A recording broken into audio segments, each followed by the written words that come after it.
Have you ever heard of a ritual where the aunt sleeps with her niece's fiancé before the wedding? It's said to ensure everything goes well.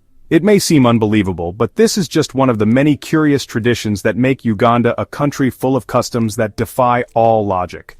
From the rolling hills to the shores of Lake Victoria, Uganda is a landlocked country in East Africa whose diverse landscape encompasses the snow-capped Rwenzori Mountains and immense Lake Victoria. It is home to a variety of ethnic groups, each with their own unique traditions and beliefs.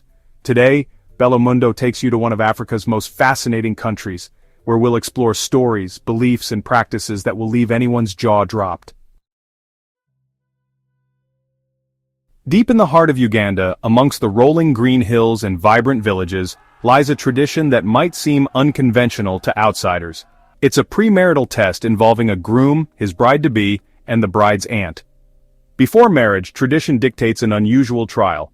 The bride's aunt assesses the groom's suitability. This involves sharing a night with the groom. It's a test of his potency and virility. While shocking to some, it's a respected tradition here. The aunt is seen as a guardian of tradition. This practice underscores the importance of family and tradition in Ugandan culture. It's a reminder of the beauty in our cultural differences. In Uganda, it's a cherished custom, weaving together generations of belief and custom. As the sun rises over the foothills of Mount Elgon, casting long shadows across the fertile land, the air crackles with anticipation. This is not an ordinary day for the Bagisu people of eastern Uganda. Today, young boys will leave boyhood behind and take their first steps into manhood through an ancient ritual, the Mbalu circumcision ceremony.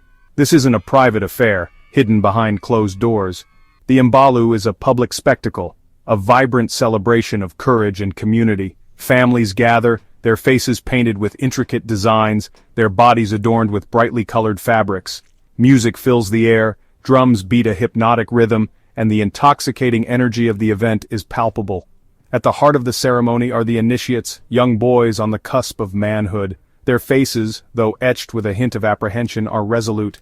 They've been prepared for this moment, both physically and mentally, taught to endure the pain as a testament to their strength and resilience. The circumcision itself is performed by a traditional surgeon, his hands steady and sure, his knowledge passed down through generations. There's no anesthesia, no modern pain relief. The boys are expected to endure the procedure with stoicism, their courage a testament to their readiness for the responsibilities of manhood. As the ceremony reaches its climax, the air thick with emotion, the newly circumcised men are showered with blessings and gifts. They've faced their fear, endured the pain, and emerged transformed, ready to take their place as respected members of the Bagisu community. The Mbalu is more than just a physical transformation, it's a spiritual journey, a rite of passage that binds these young men to their ancestors, to their culture, to their land. It's a testament to the enduring power of tradition, a living embodiment of the Bagisu identity.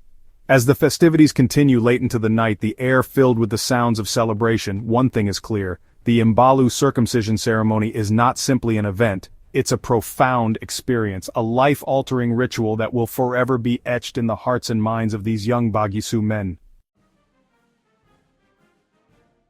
Chapter 3. Banyan Coal Marriage, a Test of Endurance. In the southwest of Uganda, nestled amongst verdant hills and sprawling grasslands, lives the Banyan Coal tribe, a people known for their exquisite cattle and equally fascinating marriage customs. Here, love takes on a whole new meaning, and the journey to matrimony is not for the faint of heart. Imagine this: a young Banyan Coal woman, on the verge of marriage, is not just marrying her betrothed, she's marrying into his entire family. And before she can even dream of walking down the aisle, she must first prove her worth, her strength, and most importantly, her tolerance to her future aunt. Forget lavish engagement parties and romantic getaways. In the Banyan Coal tradition, the bride-to-be embarks on a rather different pre-wedding ritual. She must endure a series of tests orchestrated by none other than her future aunt, designed to push her to her limits. These tests aren't for the squeamish. The aunt, entrusted with safeguarding her nephew's happiness, will go to extraordinary lengths to ensure the bride is worthy. We're talking about consuming copious amounts of food, a test of the bride's capacity to be a provider, to nourish her future family. But that's not all. The bride must also endure physical trials, a true testament to her stamina and resilience. Imagine carrying heavy loads, simulating the demands of rural life, all under the watchful eye of the aunt. who analyzes her every move, every grimace, every bead of sweat. One might wonder why such rigorous testing, why put a young woman through such ordeals? The answer lies in the Banyan-Cole belief system. They believe that marriage is not a mere romantic dalliance, it's a sacred union, the bedrock of their society, and one that demands unwavering commitment and resilience. The aunt's role in this elaborate courtship dance is pivotal. She's not just a relative, she's the gatekeeper of her nephew's happiness, the guardian of tradition, the one who ensures the continuity of their lineage. Her approval is not given lightly, it's earned. Chapter 4. The Karamojong and the Cattle Raid. In the arid plains of northeastern Uganda, where the sun beats down with relentless intensity, lives the Karamojong, a pastoralist tribe whose lives revolve around their most prized possession, cattle. For the Karamojong, cattle are more than just livestock. They're a symbol of wealth, status, and cultural identity. They represent their heritage, their livelihood, their very essence. And it is in this harsh, unforgiving landscape that a tradition as old as time itself plays out, the cattle raid. Imagine, if you will, a group of young Karamojong warriors, their bodies adorned with ochre clay and feathers, their faces etched with determination, embarking on a daring raid. These raids are not for the faint of heart. They're meticulously planned, often taking weeks, even months of preparation. The warriors, armed with spears and shields, will travel vast distances, their knowledge of the land and their survival skills honed over generations, to acquire cattle from neighboring communities. While it might seem brutal to outsiders, for the Karamojong, cattle raiding is a way of life, a rite of passage for young men, eager to prove their bravery and strength. It's a test of their courage, their cunning, their ability to provide for their families. The stolen cattle are not simply absorbed into the tribe's existing herds. They're distributed according to a complex system of kinship and social hierarchy, strengthening alliances and ensuring the well-being of the entire community. The Karamojong's relationship with their cattle runs deep, intertwined with their very existence. It's a relationship built on respect, reverence, and a profound understanding of the delicate balance between man and nature. Chapter 5. The Busoga Twin Rituals. On the shores of Lake Victoria, amidst lush vegetation and the gentle lapping of waves, lives the Busoga tribe, a people known for their intricate relationship with the spiritual world. Here, the birth of twins is met with a mixture of awe and trepidation, for it is believed to hold deep spiritual significance. Unlike many cultures where twins are celebrated, the Busoga view their arrival with a sense of caution. They believe that twins possess a unique connection to the spiritual realm, a power that can be both a blessing and a curse. When twins are born, the Busoga believe it's essential to appease the spirits, to maintain a harmonious balance between the physical and spiritual worlds. This is where their intricate rituals come into play, rituals designed to honor the twins and ensure their well-being. Imagine a traditional healer, adorned in beads and animal skins, performing a ceremony in a specially constructed hut.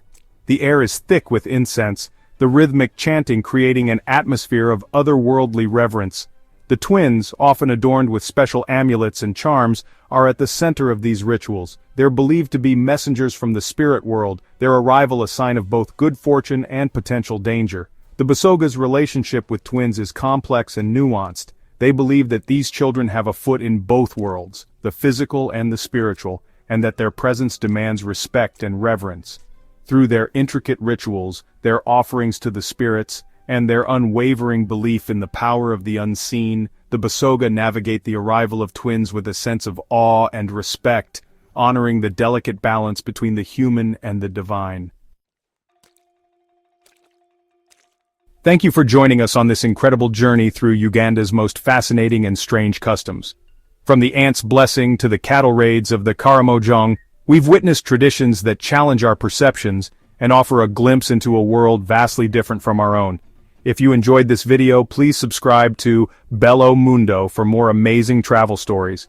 We'll take you to the far corners of the globe, exploring diverse cultures and uncovering the hidden gems that make our planet so extraordinary. Don't forget to like, share, and hit the notification bell to stay updated with our latest content. Until next time, keep exploring.